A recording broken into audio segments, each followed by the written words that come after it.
Hello students, very good morning. मैं हूं वैभव Dubey. Students, आज की इस वीडियो में हम लोग क्लास 12 फिजिक्स के सेकेंड चैप्टर वैद्युत फ्लक्स और गॉस के प्रमेय का पार्ट 2 वीडियो देखने वाले हैं। इस वीडियो में हम लोग वैद्युत फ्लक्स क्या होता है और वैद्युत फ्लक्स के संबंध में गॉस का क्या नियम है, इन सब के बारे में डिटेल अध्ययन करेंगे। ठीक है, इसके पहले वाली इस वीडियो का जो पार्ट 1 वीडियो है उसमें हम लोगों ने एरिया वेक्टर यानी क्षेत्रफल सदिश और घन कोण सॉलिड एंगल के बारे में डिटेल अध्ययन किया हुआ है। अगर आपने उस वीडियो को नहीं देखा है तो लिंक डिस्क्रिप्शन बॉक्स में है, आप उसे देख लीजिए। अब उसके बाद हमें पढ़ना है वैद्युत फ्लक्स यानी इलेक्ट्रिक फ्लक्स के बारे में। देखिए, जो फ्लक्स शब्द है, फ्लक्स शब्द का जो शाब्दिक अर्थ होता है, फ्लक्स शब्द का जो शाब्दिक अर्थ होता है वह होता है प्रवाह अथवा गुजरना। ठीक है, वैद्युत फ्लक्स का क्या अर्थ होगा? फ्लक्स शब्द का जो शाब्दिक अर्थ होता है वह क्या होता है? प्रवाह अथवा गुजरना। तो इस आधार पे जो वैद्युत फ्लक्स है, वैद्युत फ्लक्स का क्या अर्थ होगा? तो वैद्युत फ्लक्स का अर्थ होता है वैद्युत बल रेखाओं का गुजरना। ठीक है, वैद्युत बल रेखाओं का गुजरना। ठीक, अब इतना तो आप समझ गए हैं कि जो वैद्युत फ्लक्स है इसका अर्थ क्या होता है। इसका अर्थ होता है कि वैद्युत बल रेखाओं का गुजरना अथवा वैद्युत बल रेखाओं का प्रवाह। आपने पहले चैप्टर में वैद्युत बल रेखाओं के बारे में अध्ययन कर लिया है, तो हमें अब वैद्युत फ्लक्स के बारे में जानना है। ठीक है, अब देखिए, जो वैद्युत फ्लक्स होता है उसमें क्या होता है? वैद्युत बल रेखाएं गुजरती है। ठीक है, थोड़ा सा समझते हैं। अगर हम कोई पृष्ठ ले लें इस प्रकार से, ठीक है, और इस पृष्ठ में से जितनी वैद्युत बल रेखाएं गुजरेंगी, ठीक है, जैसे अगर हम कह दें यहां से, ठीक है, अगर ये वैद्युत बल रेखाएं हैं, ये वैद्युत बल रेखाएं हैं, तो इस पृष्ठ से, जो आपने ये वाला पृष्ठ लिया है, जो ये क्षेत्रफल लिया है, इस क्षेत्रफल से जितनी वैद्युत बल रेखाएं गुजरती हैं उन्हीं की संख्या को कहा जाता है वैद्युत फ्लक्स। लेकिन ध्यान दीजिए कि जो ये वैद्युत बल रेखाएं गुजर रही हैं यह इस पृष्ठ पर लंबवत होनी चाहिए। ठीक है, यह जो वैद्युत बल रेखाएं गुजर रही हैं वह इस पृष्ठ पर लंबवत होनी चाहिए। अगर लंबवत नहीं रहेंगी तो उसे वैद्युत फ्लक्स नहीं कहेंगे। ठीक है, तो वैद्युत फ्लक्स की परिभाषा कैसे देंगे, डिफिनीशन कैसे देंगे? वैद्युत फ्लक्स की परिभाषा देंगे, कहेंगे कि वैद्युत क्षेत्र में किसी पृष्ठ से होकर गुजरने वाली लंबवत वैद्युत बल रेखाओं की संख्या को वैद्युत फ्लक्स कहते हैं। वैद्युत फ्लक्स किसे कहते हैं? वैद्युत क्षेत्र में किसी पृष्ठ से होकर गुजरने वाली लंबवत वैद्युत बल रेखाओं की संख्या को वैद्युत फ्लक्स कहते हैं। देखिए, जो वैद्युत फ्लक्स होता है उसे फाई ई से प्रदर्शित करते हैं। वैद्युत फ्लक्स को किससे प्रदर्शित करते हैं? फाई ई से। अब फाई का मान यहां कितना हो जाएगा? यह जो आपने क्षेत्रफल लिया है, जो पृष्ठ लिया है, इस पृष्ठ से कितनी वैद्युत बल रेखाएं गुजर रही हैं? 2। तो फाई ई का मान कितना हो जाएगा? 2। ठीक है, अब अगर एक और पृष्ठ हम ले लें थोड़ा सा बड़ा, कुछ इस प्रकार से। अब इस पृष्ठ को हमने यहां से, देखिए, अब इस पृष्ठ से हमने और वैद्युत बल रेखाएं गुजार दी। ठीक है, यहां से इस प्रकार से, ठीक है, इस प्रकार से। अब देखिए, ये जो वैद्युत बल रेखाएं गुजर रही हैं 90 डिग्री पे हैं। ठीक है, तो इस जो आपने क्षेत्रफल लिया है, ये जो आपने पृष्ठ लिया है, इस पृष्ठ से कितनी वैद्युत बल रेखाएं गुजर रही हैं? 3 गुजर रही हैं। तो इसका वैद्युत फ्लक्स कितना हो जाएगा? फाई का मान कितना हो जाएगा? 3 हो जाएगा।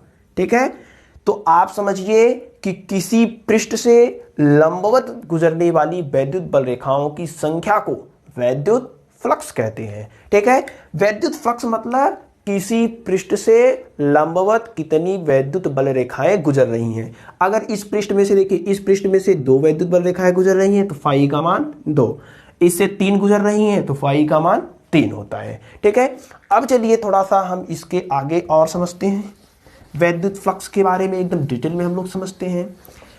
अगर वैद्युत फ्लक्स अब किस किस पर निर्भर करता है ये जानते हैं। देखिए, ये कोई आपका पृष्ठ है, ठीक है, ये आपका कोई पृष्ठ है और इस पृष्ठ में से वैद्युत बल रेखाएं गुजर रही हैं। चलिए देखते हैं इस प्रकार से।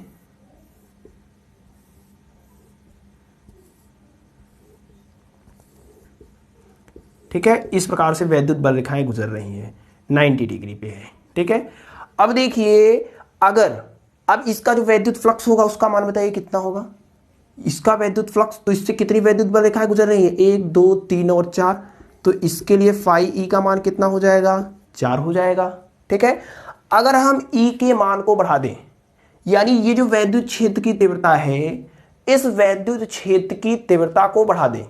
बढ़ा देने का मतलब है कि ये जो वैद्युत बल रेखाएं दूर दूर पे है, ये क्या हो जाएंगी, पास पास हो जाएंगी। यानी कि अब देखिए, यही हमने जो ये क्षेत्रफल रखा है, इसी क्षेत्रफल को रख रहे हैं यहाँ पे। ठीक है, इसी क्षेत्रफल को हम लोग यहाँ पे रख रहे हैं। ठीक है, इसी क्षेत्रफल को हमने रख दिया। ठीक है, यही वाला क्षेत्रफल है।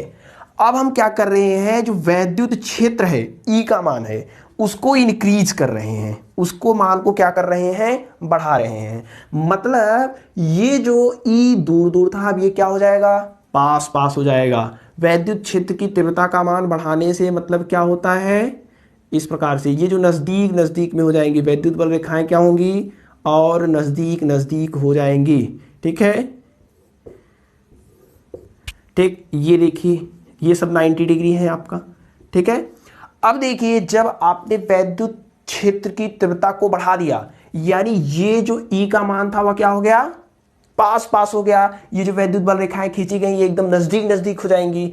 अब इस कंडीशन में कितनी इसका वैद्युत फ्लक्स कितना होगा, तो इससे कितनी वैद्युत बल रेखाएं गुजर रही हैं, 1 2 3 4 5 6, तो फाई ई का जो मान यहाँ पे आएगा वह कितना हो जाएगा, 6 हो जाएगा। ठीक है, यहां पे फाई का मान क्या था, 4, यहां पे फाई का मान कितना है, 6। लेकिन जो हमने पृष्ठ लिया है वह वही पृष्ठ है, सेम पृष्ठ है। ठीक है, जो पृष्ठ यहां था वही पृष्ठ यहां है, लेकिन उसके लिए जो वैद्युत फ्लक्स का मान है वह 4 है, और यहां पे जो वैद्युत फ्लक्स का मान है वह क्या है, 6 है। तो इसके लिए वैद्युत फ्लक्स का मान क्या हो गया है, बढ़ गया है। क्यों बढ़ गया है, ई का मान, वैद्युत क्षेत्र की तीव्रता का मान हमने बढ़ाया है। यानी कि जो वैद्युत फ्लक्स होता है उसका मान बढ़ जाता है अगर आप वैद्युत क्षेत्र की तीव्रता के मान को बढ़ा दें। ठीक है, वैद्युत क्षेत्र की तीव्रता का मान आपने बढ़ाया यहां पे, तो वैद्युत फ्लक्स फाई ई का मान क्या हुआ, बढ़ गया। ठीक है, यानी जो फाई ई होता है, वैद्युत फ्लक्स होता है, वह किस पर निर्भर करता है, वैद्युत क्षेत्र की तीव्रता पर निर्भर करता है। ठीक है, चलिए एक और बात लेते हैं, यही आपका वैद्युत जो क्षेत्र की तीव्रता है यही ले रहे हैं। ठीक है, लेकिन अब ये जो हमने बंद पृष्ठ लिया है, इसके क्षेत्रफल को बढ़ा देते हैं। क्षेत्रफल को बढ़ा देते हैं मतलब कुछ इस प्रकार से कर देते हैं। ठीक है, क्षेत्रफल बढ़ा देते हैं मतलब कुछ इस प्रकार से हमने कर दिया। अब जब आप क्षेत्रफल बढ़ा देंगे तो जितनी वैद्युत बल रेखाएं थी, सभी वैद्युत बल रेखाएं इससे होकर के क्या होंगी, चली जाएंगी। ठीक है, कुछ इस प्रकार से देखिए। ठीक है, कुछ इस प्रकार से, ये सब क्या है, 90 डिग्री है। ठीक, 90 डिग्री है। जब हमने यहां पे क्षेत्रफल बढ़ाया तो इससे जितनी भी वैद्युत बल रेखाएं थी सभी पास होने लगी, सभी गुजरने लगी। यानी अब इसके लिए जो वैद्युत फ्लक्स फाई ई का मान होगा वह कितना हो जाएगा, 1 2 3 4 5 6 7 8। ठीक है, जितनी वैद्युत बल रेखाएं गुजरेंगी लंबवत होकर के, उन्हीं की संख्या क्या होता है, वैद्युत फ्लक्स होता है। तो देखिए, आपने बढ़ाया क्या, क्षेत्रफल का मान बढ़ा दिया। ठीक है, क्षेत्रफल का मान बढ़ाया तो बढ़ा क्या, वैद्युत फ्लक्स फाई ई का मान बढ़ा। यानी जो फाई ई है वह बढ़ रहा है, कब, जब क्षेत्रफल के मान को बढ़ाया जा रहा है। ठीक है, तो जो फाई ई यानी वैद्युत फ्लक्स है वह दो बातों पर निर्भर कर रहा है, एक वैद्युत क्षेत्र की तीव्रता पर और दूसरा किस पर, क्षेत्रफल पर। हमने यहां पे देखा वैद्युत क्षेत्र की तीव्रता बढ़ाया तो वैद्युत फ्लक्स का मान बढ़ गया, ए का मान बढ़ा दिया यानी क्षेत्रफल मान बढ़ा दिया तो फाई ई का मान बढ़ गया। ठीक है, तो इस स्थिति में हम देखते हैं कि जो फाई ई होता है वह दो बातों पर निर्भर कर रहा है। किस किस पर? वैद्युत क्षेत्र की तीव्रता और क्षेत्रफल पर। तो यहां पे जो हमें फाई ई का मान मिला, ठीक है, जो फाई ई मिला वह मिला ई गुणे ए। ठीक है, फाई का मान क्या होता है? ई गुणे ए। वैद्युत फ्लक्स फाई ई को ई गुणे ए से हम लोग निकालते हैं। लेकिन थोड़ा सा ध्यान दीजिए, जो फाई ई का मान होता है वह ये तो एक पार्टिकुलर केस हो गया, लेकिन अगर हम जनरली बात करेंगे तो जो फाई ई का मान होता है वह होता है vector E dot vector A. ठीक है, डॉट लगाते हैं। ठीक है, डॉट लगाते हैं और इसे जब आप तोड़ेंगे फाई ई को तो जो मान आएगा वह कितना आ जाएगा? ई ए कॉस थीटा आ जाएगा। ठीक है, ये आपका जनरल फॉर्म है। ठीक है, अच्छा डॉट क्यों लगाया गया?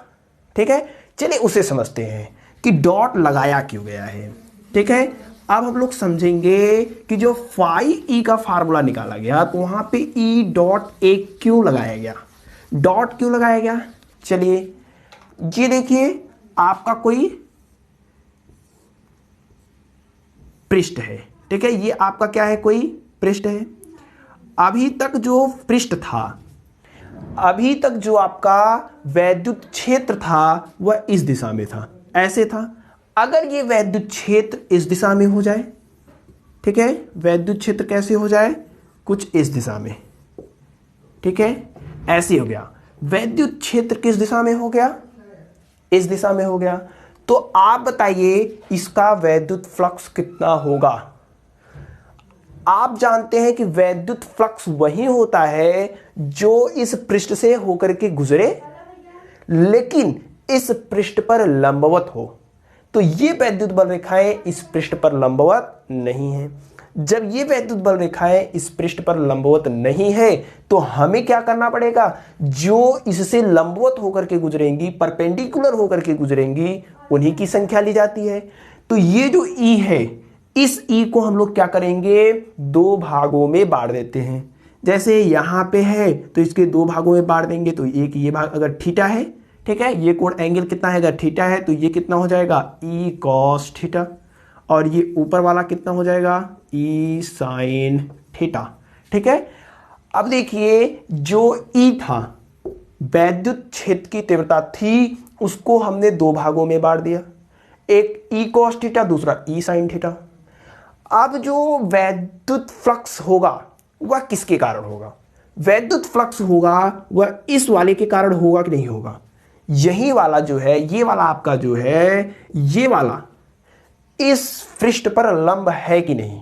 ठीक है, यानी ई कॉस थीटा के कारण ही इससे वैद्युत फ्लक्स बन रहा है। ठीक है, वैद्युत फ्लक्स ई के कारण बन रहा है? नहीं। क्यों नहीं बन रहा है? क्योंकि यह इस पर लंब नहीं, इस पृष्ठ पर लंब नहीं है। कौन लंब है? ई कॉस थीटा लंब है। ई कॉस थीटा लंब है तो वैद्युत फ्लक्स किसके कारण बनेगा? ई कॉस थीटा के कारण बनेगा। अतः जो फाई ई का मान आएगा, फाई ई का जो मान आएगा वह कितना हो जाएगा? यहां से देखिए ई है, तो वैद्युत फ्लक्स जब ई के कारण बन रहा था तो ई लिखा था। यहां पे वैद्युत फ्लक्स किसके कारण बन रहा है? ई कॉस थीटा के कारण बन रहा है। तो क्या लिखेंगे? ई कॉस थीटा इनटू इस पृष्ठ का क्षेत्रफल। तो क्षेत्रफल कितना है? ए है। ठीक है, तो यहां पे जो फाई ई का मान आया उसे हम लोग लिख सकते हैं ई ए कॉस थीटा, या फिर फाई ई का जो मान आएगा वह ई डॉट ए भी लिखा जा सकता है। ठीक है, तो यही वाला फार्मूला जो हमने यहां पे डिराइव किया। कैसे ये फार्मूला, क्यों डॉट लगाया गया, इस फिगर के द्वारा हम लोगों ने समझा। डॉट क्यों लगाया गया? क्योंकि इस कंडीशन में जो वैद्युत फ्लक्स मिल रहा है आपको वह केवल ई कॉस थीटा के कारण बन रहा है। ठीक है, ई कॉस थीटा के ही कारण बन रहा है, ई साइन थीटा के कारण नहीं बन रहा है। ठीक है, ई के भी कारण नहीं बन रहा है। ठीक है, तो इसलिए ई कॉस थीटा इंटू क्षेत्रफल ए, तो फाई का मान कितना हो जाएगा? ई ए कॉस थीटा, या फाई का मान vector E dot vector A. ठीक है, अब देखिए यहां से ये चीजें आपको समझ में आ गया होगा। अब यहां से थोड़ा सा समझते हैं कि ये जो होता है वैद्युत फ्लक्स जो होता है, नोट पॉइंट में हम लोग देखेंगे, नोट पॉइंट में, ठीक है। नोट पॉइंट में आपका जो पहला पॉइंट है वह है कि जो वैद्युत फ्लक्स होता है वह एक अदिश राशि होती है। वैद्युत फ्लक्स कैसी राशि होती है? अदिश राशि होती है, यानी कि इसमें केवल परिमाण होता है, दिशा नहीं होती है। दूसरा हम लोग मात्रक देखते हैं। इसका जो मात्रक होता है वह होता है आपका न्यूटन मीटर स्क्वायर प्रति कूलम, ठीक है। इसका मात्रक क्या होता है? न्यूटन मीटर स्क्वायर प्रति कूलम। अब सी देखते हैं, विमा। इसकी जो विमा होती है वह ml3t-3a-1 होता है, ठीक है। वैद्युत फ्लक्स की विमा ml3t-3a-1 होता है। अब और थोड़ा सा देखिए, अगर कोई फ्लक्स है, ठीक है, मान लेते हैं यही कोई क्षेत्रफल है, ठीक है। अगर वैद्युत बल रेखाएं एंटर कर रही हैं, वैद्युत बल रेखाएं एंटर कर रही हैं, तो जो फाई ई का मान आएगा वह नेगेटिव आएगा, ठीक है। अगर किसी पृष्ठ में वैद्युत बल रेखाएं प्रवेश कर रही हैं, जा रही हैं, अंदर जब जाएंगी तब जो फाई ई का मान आएगा वह नेगेटिव आएगा, ठीक है।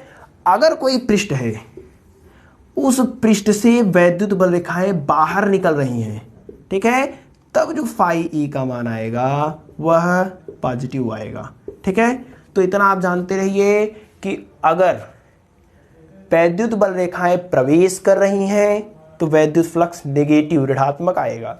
यदि वैद्युत बल रेखाएं बाहर निकल रही हैं तो फाई ई का मान पॉजिटिव यानी वैद्युत फ्लक्स धनात्मक आएगा, ठीक है। ये देखिए, ये जो फार्मूला आपको प्राप्त हुआ है, ये फार्मूला तभी कार्य करेगा जब वैद्युत क्षेत्र जो है वह एक समान हो, ठीक है। अगर वैद्युत क्षेत्र एक समान नहीं है तब ये फार्मूला कार्य नहीं कर पाएगा, ठीक।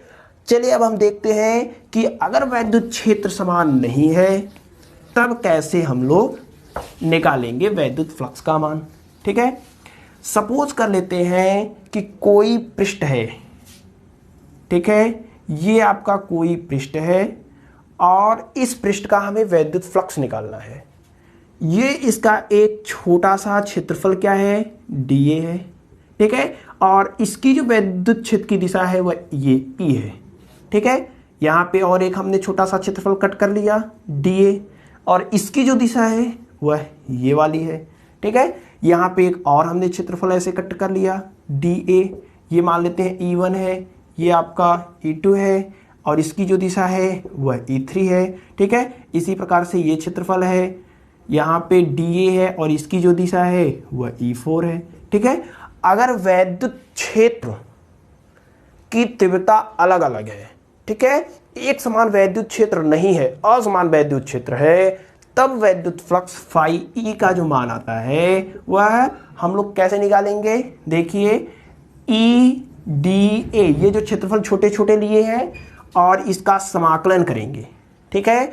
और पृष्ठ कैसा है? बंद, तो यहाँ पे बंद पृष्ठ, ठीक है। इस प्रकार से हम लोग निकालेंगे। कब के लिए है? यही देखिए मेन फार्मूला है वैद्युत फ्लक्स निकालने का, ये मेन फार्मूला है। ये वाला फार्मूला कब यूज होगा? जब एक समान वैद्युत क्षेत्र होगा। और ये फार्मूला आप हमेशा यूज कर सकते हैं जब वैद्युत क्षेत्र समान हो या न समान हो, ठीक है। तो अगर वैद्युत क्षेत्र समान नहीं है तो इस फार्मूले से हम लोग वैद्युत फ्लक्स फाई ए निकालेंगे, जैसे यहाँ पे है, ठीक है। यहाँ पे वैद्युत क्षेत्र का मान समान नहीं है, जब समान नहीं है तो वैद्युत फ्लक्स निकालने के लिए इस वाले फार्मूले का हम लोग उपयोग करेंगे, ठीक है। तो ये है आपका वैद्युत फ्लक्स के बारे में, ठीक है। तो काफी इंपॉर्टेंट है, उम्मीद करता हूं वैद्युत फ्लक्स आपको समझ में आ गया होगा। अब इसके आगे हम लोग देखेंगे गॉस का नियम, ठीक है। नोट कर लीजिएगा आप लोग, गॉस का नियम काफी इंपॉर्टेंट है, ये दोनों टॉपिक, वैद्युत फ्लक्स और गॉस का प्रमेय, ठीक। गॉस का नियम देखिए, कहीं कहीं आपको गॉस भी मिलता है और कहीं कहीं गाउस का नियम भी मिलता है, ठीक है। तो दोनों आप लोग जानते रहिए। गाउस का नियम, गॉस लॉ, ठीक है, गॉस लॉ। देखिए गॉस का नियम क्या कहता है, सबसे पहले ये जानना है हमें। सबसे पहले, उससे पहले हम लोग जानते हैं कि गॉस के नियम को दिया किसने था। जो गॉस का नियम है उसे कार्ल फ्रेडरिक गाउस ने दिया था, ठीक है। गॉस का नियम किसने दिया था? कार्ल फ्रेडरिक गाउस ने दिया था। कब दिया था? 1835 ईस्वी में दिया था, ठीक। ये जो गॉस का नियम है यह कार्ल फ्रेडरिक गाउस ने 1835 ईस्वी में दिया था। अब हमें जानना है कि ये जो गॉस का नियम है इससे होता क्या है। तो देखिए जो गॉस का नियम है, इस गॉस के नियम से वैद्युत फ्लक्स का मान पता चलता है, ठीक है। गॉस के नियम से हम लोग क्या करते हैं? वैद्युत फ्लक्स का मान निकालते हैं। और ये जो नियम है, इस नियम के द्वारा जो वैद्युत फ्लक्स का मान निकाला जाता है वह तभी निकाला जा सकता है जब जो पृष्ठ हो, जो पृष्ठ है आपका वह बंद पृष्ठ हो, ठीक है। अगर पृष्ठ बंद नहीं है तब हम लोग वैद्युत फ्लक्स का मान नहीं निकाल पाएंगे, ठीक है। तो इसके द्वारा अब वैद्युत फ्लक्स का मान निकालेंगे कैसे? इसके द्वारा जो वैद्युत फ्लक्स का मान है वह देखिए कैसे निकाला जाता है। इन्होंने बताया, कार्ल फ्रेडरिक गाउस ने बताया कि अगर कोई बंद पृष्ठ है, ठीक है, कोई बंद पृष्ठ है, ये आपका कोई बंद पृष्ठ है और इस बंद पृष्ठ के अंदर अगर Q आवेश है, इस बंद पृष्ठ के अंदर अगर Q आवेश है तो इस बंद पृष्ठ का जो वैद्युत फ्लक्स फाई E होगा वह इस बंद पृष्ठ के अंदर उपस्थित आवेश Q का 1/ε0 गुना होगा।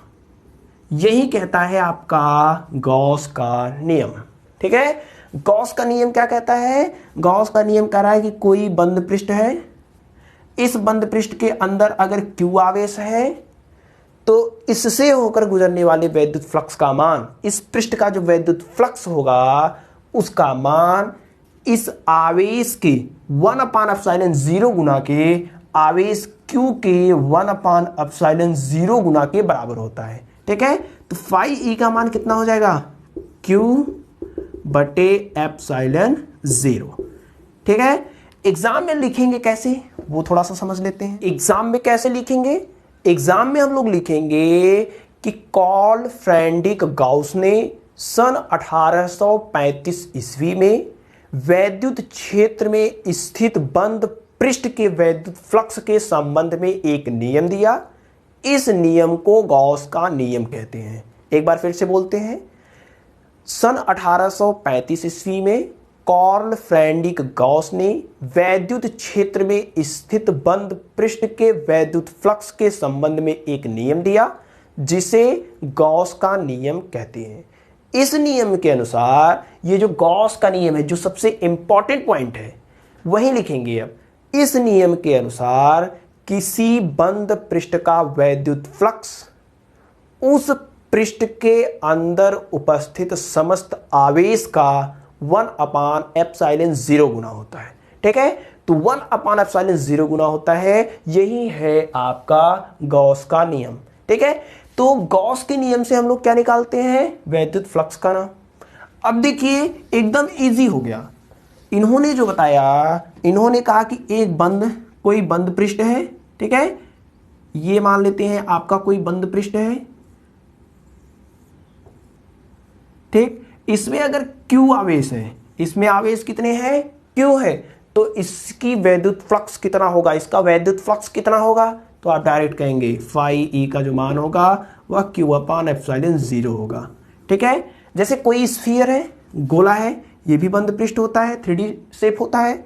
इसमें अगर Q1 और Q2 दो आवेश हैं, ठीक है, Q1 Q2 आवेश है, तो इससे गुजरने वाले वैद्युत बल रेखाओं की संख्या कितनी होगी, यानी इसका वैद्युत फ्लक्स कितना होगा? तो आप कहेंगे कि जो फाई E का मान होगा वह आवेश, तो आवेश इस गोले के अंदर कितने हैं? Q1 + Q2 के बटे इसमें ε0 का क्या कर देंगे? भाग देंगे। ε0 का मान आपको पता है, ठीक है। तो इस प्रकार से, जैसे कोई सिलेंडर है,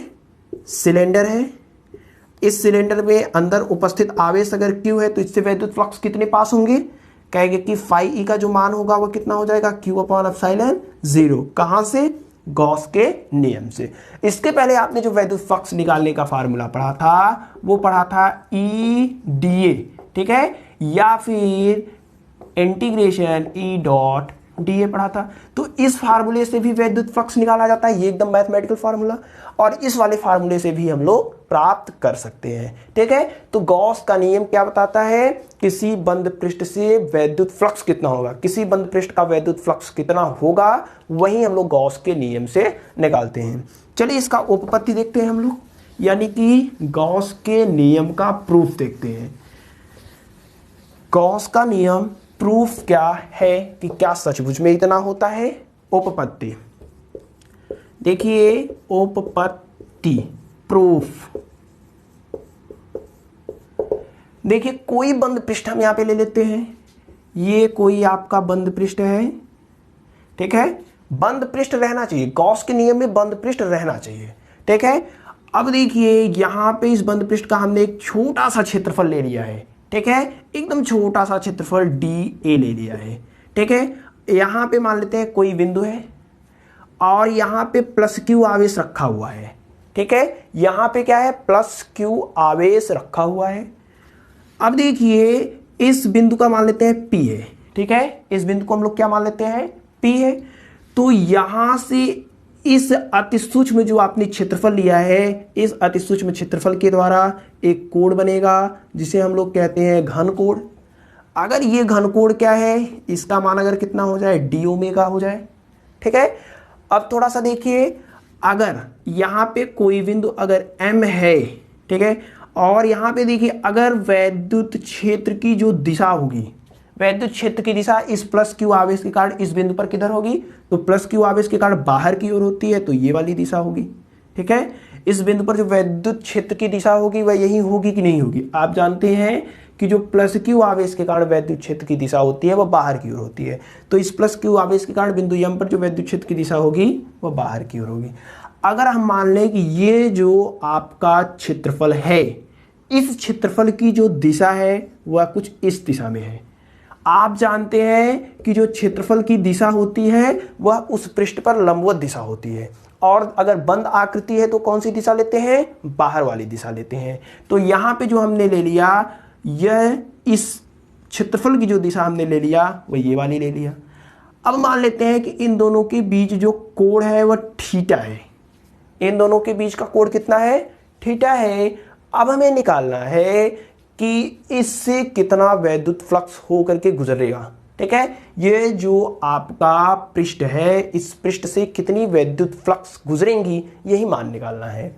अच्छा, सबसे पहले आप बताइए कि इस +Q आवेश के कारण बिंदु M पर जो वैद्युत क्षेत्र का मान होगा, अगर यहां से यहां तक की दूरी हम ले ले R, ये वाली दूरी अगर R ले ले, ठीक है, तब कितना होगा, +Q आवेश के कारण, +Q आवेश के कारण बिंदु M पर, ठीक है, इस वाले आवेश के कारण यहां पर बिंदु M पर उत्पन्न वैद्युत क्षेत्र का मान, उत्पन्न वैद्युत क्षेत्र की तीव्रता, उत्पन्न वैद्युत क्षेत्र की तीव्रता, E का मान कितना हो जाएगा, आप जानते हैं 1/4πε0 Q के बटे R² होता है। दिशा क्या होगी बताइए, दिशा P से M की ओर होगी। चलिए लिख देते हैं दिशा भी, P से M की ओर, ठीक है, P से M की ओर। ये तो E का मान हो गया, +Q आवेश के कारण इस बिंदु पर कितना वैद्युत क्षेत्र का मान होगा। अब देखिए हम क्या निकाल रहे हैं, ये जो अति सूक्ष्म क्षेत्रफल DA है, इस DA से गुजरने वाला वैद्युत फ्लक्स का मान कितना होगा, ठीक है। तो क्षेत्रफल अवयव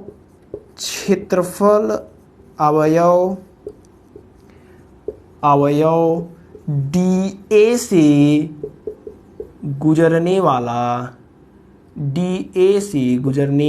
वाला वैद्युत फ्लक्स, ठीक है, वैद्युत फ्लक्स कितना हो जाएगा।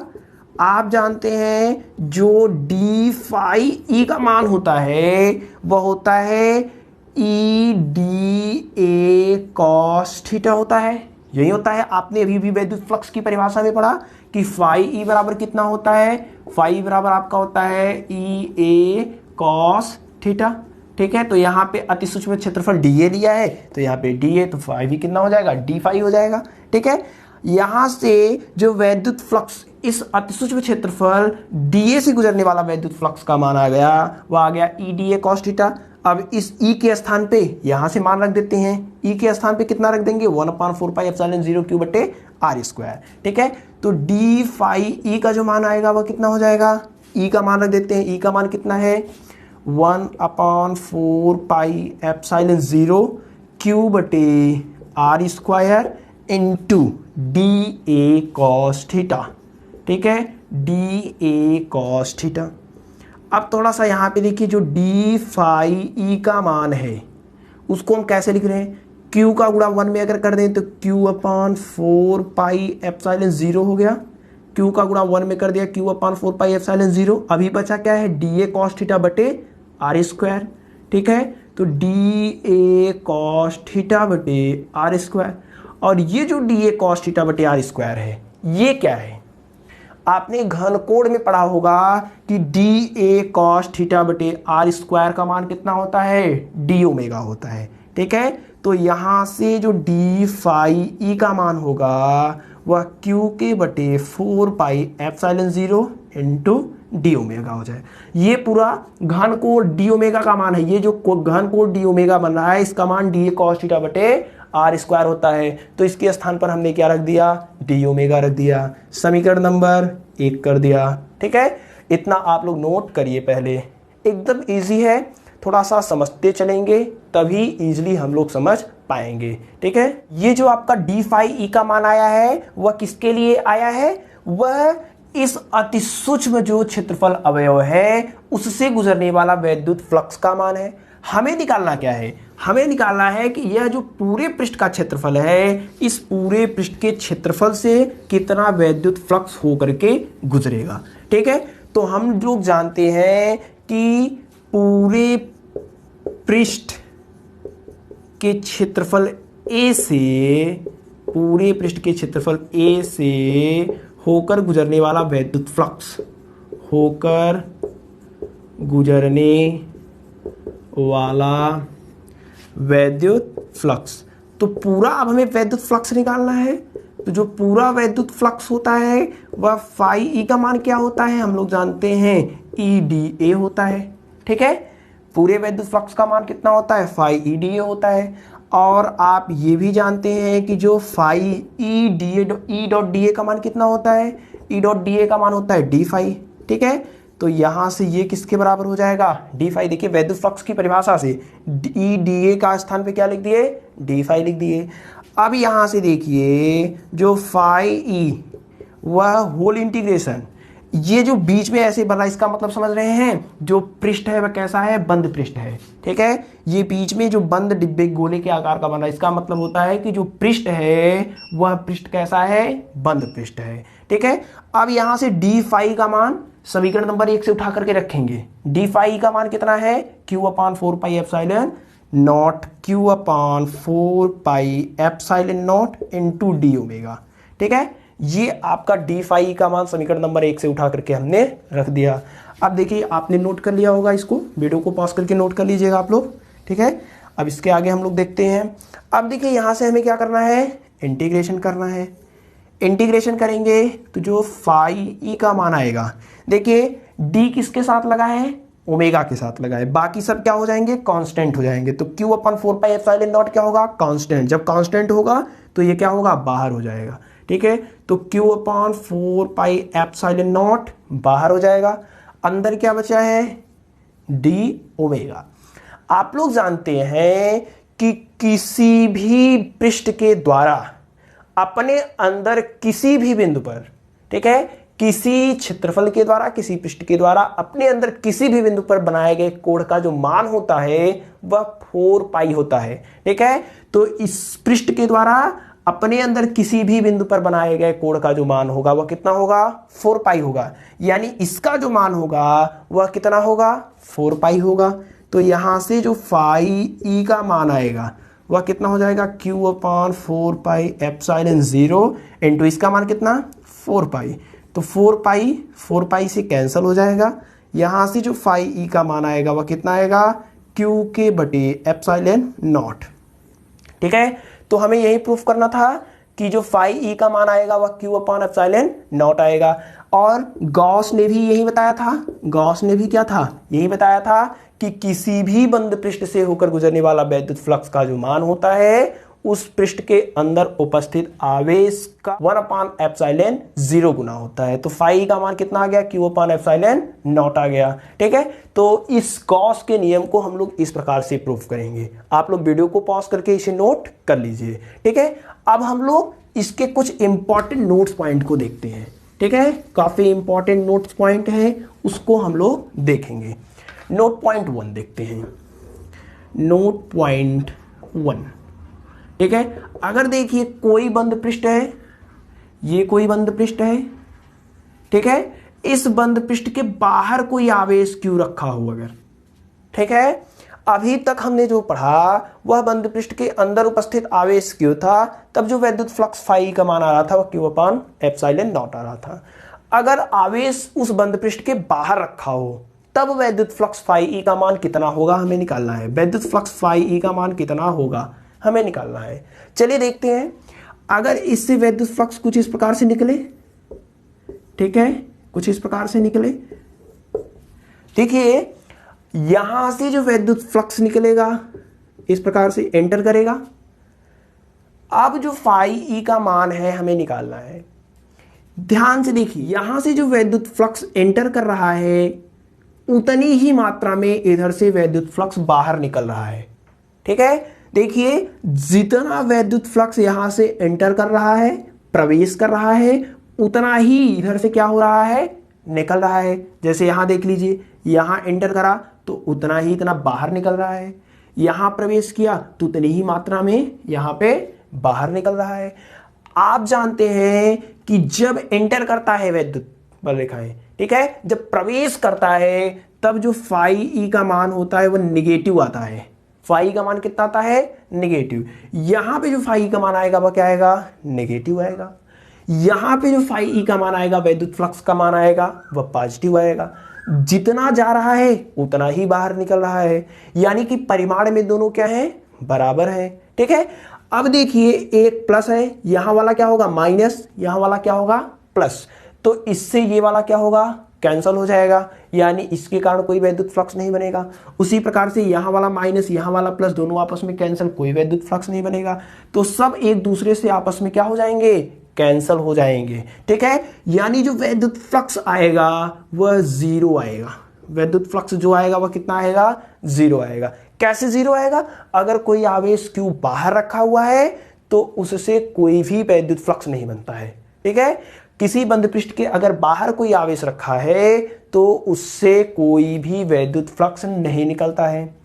अब इतना आप जान जाइए। दूसरा और देखते हैं इंपॉर्टेंट, अगर कोई बंद पृष्ठ है, इस बंद पृष्ठ के अंदर कुछ आवेश रखे गए हैं, Q1 मान लेते हैं, Q2 मान लेते हैं, और बाहर भी कुछ आवेश रखे गए हैं। ठीक है, तो यहां पे जो हमें निकालना है वैद्युत फ्लक्स वह कितना होगा।